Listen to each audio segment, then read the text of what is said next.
Billions in profits, zero accountability.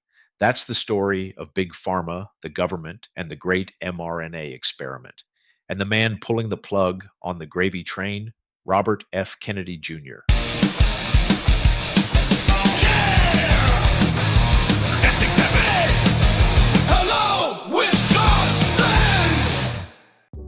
Over the last 5 years, the American public has been through the ringer.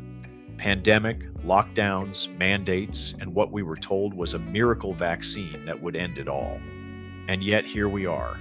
Billions spent, billions pocketed, trust shredded. There were many breaches of public trust during the COVID era. The cozy collusion between government and big pharma, the shifting goalposts of public health messaging, the censorship of dissent that made suspicion skyrocket. And now RFK Jr.'s big swing, yanking $500 million in federal funding for mRNA projects, saying enough is enough.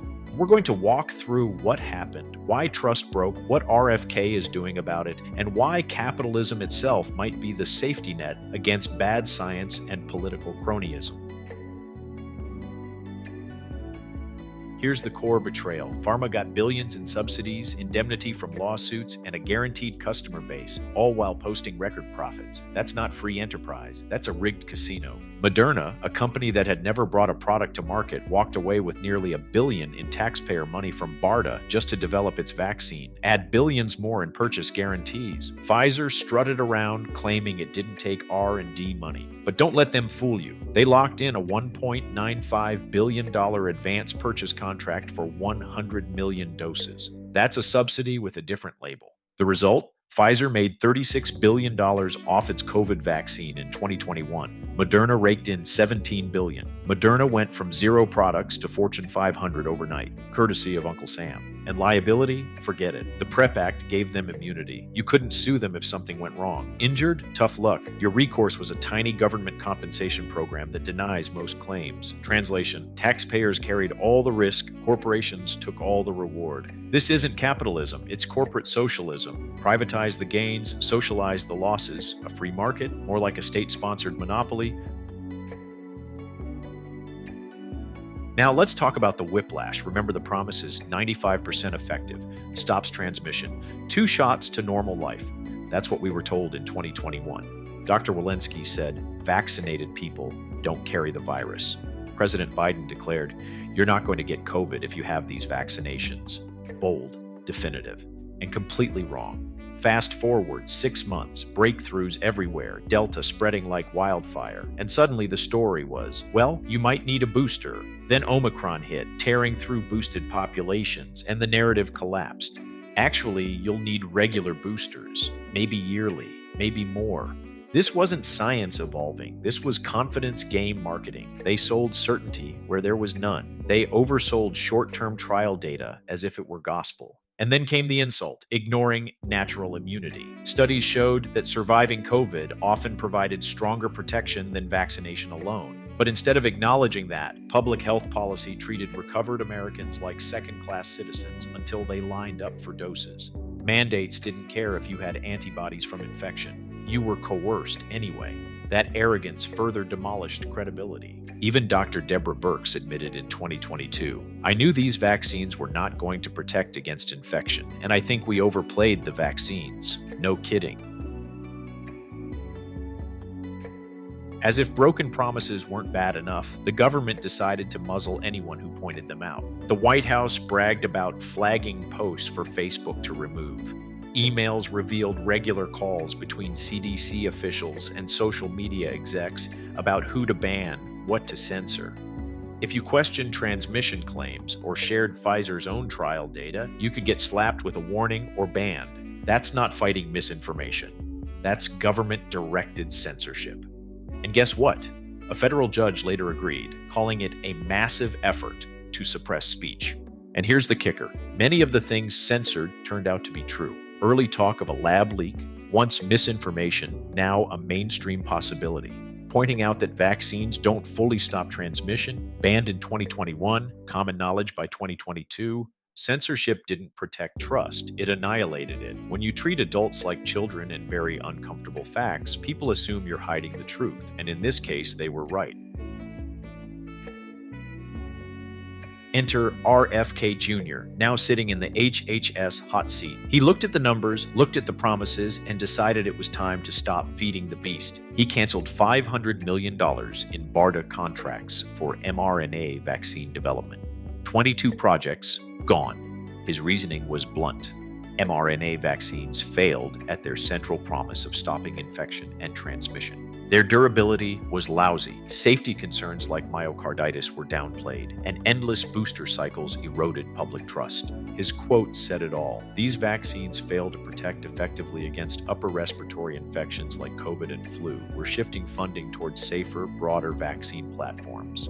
In other words, no more government blank checks. If mRNA is truly revolutionary, let the private market prove it. If it works, investors and biotech firms will pour in money. If it doesn't, better to let it collapse than to keep draining public funds on a bubble.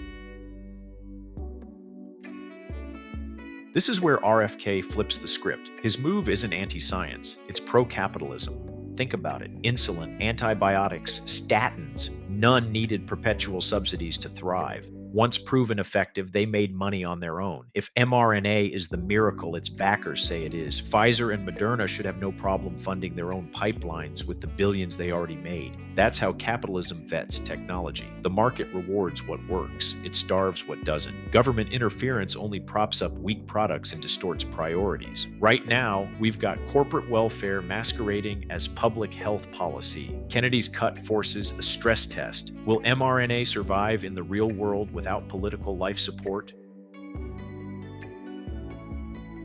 Now, defenders of the old order are howling. Let's dismantle their arguments one by one. First argument, the vaccines were a stunning success. They saved millions of lives. Yes, they reduced hospitalizations and deaths, especially in 2021. No one denies that.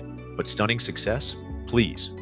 The worst surges of COVID came after mass vaccination. Protection against infection collapsed within months. By Omicron, effectiveness against infection was in the gutter. That's not a lasting vaccine. That's a stopgap. Second argument, the vaccines are very safe, side effects are rare, COVID is worse. Rare side effects matter when you inject millions. Myocarditis in young men wasn't trivial. Some countries paused Moderna for under 30s. The US downplayed it, and comparing vaccine risk to COVID risk without nuance is dishonest. For a healthy 18-year-old, the vaccine myocarditis risk may actually outweigh their risk of severe COVID, especially post-infection. Ignoring that calculus was malpractice. Third argument, mRNA is revolutionary. It will cure cancer, fund it, or fall behind. Great, then let Pfizer and Moderna invest. They've got more cash than God after their COVID haul. If mRNA cancer vaccines work, they'll be profitable, and capital will flood in. We don't need taxpayers bankrolling Merck's oncology department. Fourth argument, cutting funding cedes leadership to other countries. That's patriotic fear-mongering. U.S. biotech leads the world because of talent, capital, and a strong market, not because of government handouts. Innovation doesn't vanish when subsidies stop. It thrives when competition is real. Fifth argument, RFK is just an anti-vax crank. Ad hominem at its finest. Dismiss the man, ignore the message. But the message resonates because it reflects what Americans saw with their own eyes. Collusion, overpromises, censorship. You don't have to agree with all of RFK's past positions to see that his policy here makes sense. At the heart of this debate isn't just science or capitalism, it's trust.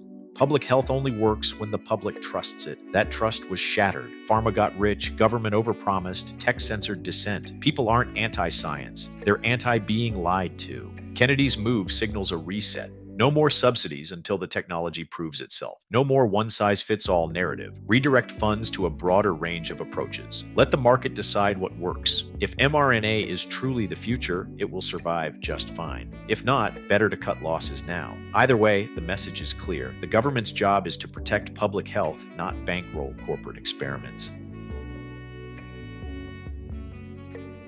So here's the takeaway. The breaches of trust during COVID were real. the collusion, the shifting narratives, the censorship. They weren't conspiracy theories, they were facts. And now, with RFK Jr. pulling federal funding for mRNA projects, we're watching a real-time test of capitalism versus cronyism. If mRNA works, private investors will prove it. If it doesn't, taxpayers won't be left holding the bag. And maybe, just maybe, this move will help rebuild the one thing more important than any vaccine: trust. Because without trust, no mandate, no subsidy, no miracle tech will save us.